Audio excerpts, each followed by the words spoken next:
สวัสดีครับ ผมปาล่องครับ ผมออกคลิปมาตลอดครับ ผมสนับสนุนท่านนายกพงศักดิ์ตั้งวานิชพงศ์ตอนนี้มู่ผมกับร่วมมือการรณรงค์หาเสียง ซอยท่านนายกพงศักดิ์เบอร์สองเป็นยังซอยนายกพงศักดิ์เพราะว่าพวกผมมองเห็นว่าท่านนายกพงศักดิ์เป็นคนดี มีคุณธรรม เป็นคนที่เป็นนายกมา5 สมัยบ่เคยทิ้งพี่น้องประชาชน พี่น้องประชาชนมีปัญหาทุกอย่างเข้าถึงได้ง่าย และก็ลงพื้นที่เกือบทุกมือบ่มันเป็นนายกสินังอยู่ได้อบจอย่างเดียว งบประมาณที่ท่านเป็นมาทำมาสจทุกคนไก่คว่ำรวมมือ อยู่น้ำกันมา5 สมัย6 สมัยก็มีสจบางคน เพราะฉะนั้นความดีของท่านมู่ผมก็เลยอยากสนับสนุน ทุกกลุ่มทุกหมู่เราครับบอกว่าพวกข้าราชการทุกอย่างครับสนับสนุนท่านพงศักดิ์เพราะท่านเป็นนักการเมืองใจซื่อมือสะอาดบ่เคยเข้ามาโดยการสื่อเสียงบ่เคยได้รับเลือกตั้งมาโดยการสื่อเสียงท่านได้เข้ามาอย่างสง่างามตลอด พวกผมก็เลยเห็นความดี เห็นความดีของท่าน ท่านเป็นนักพัฒนา ท่านรู้หมดครับว่ามองไหนมันสิพัฒนาก่อนมองไหนสิพัฒนาหลัง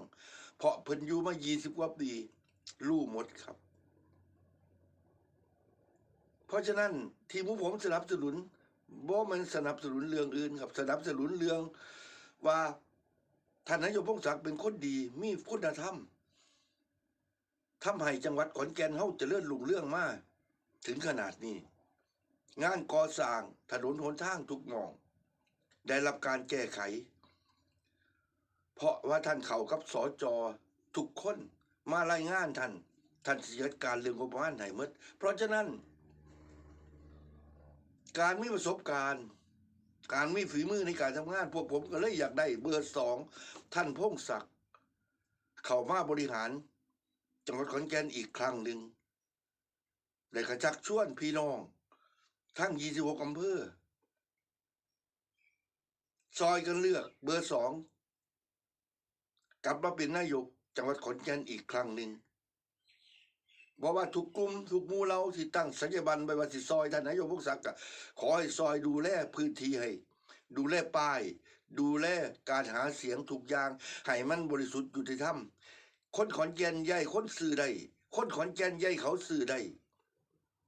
อย่าใส่คนตาหนาว่าประชาขอนแก่นสื่อเสียงเอาก็ได้ย่ายคนตาหนาวางกันคนขอนแก่นมีศักดิ์ศรีครับ คนขอนแก่นมีอุดมการณ์คนขอนแก่นมีแต่ความดีให้กันและกันผู้ใดเฮ็ดงานดีก็เลือกเขามา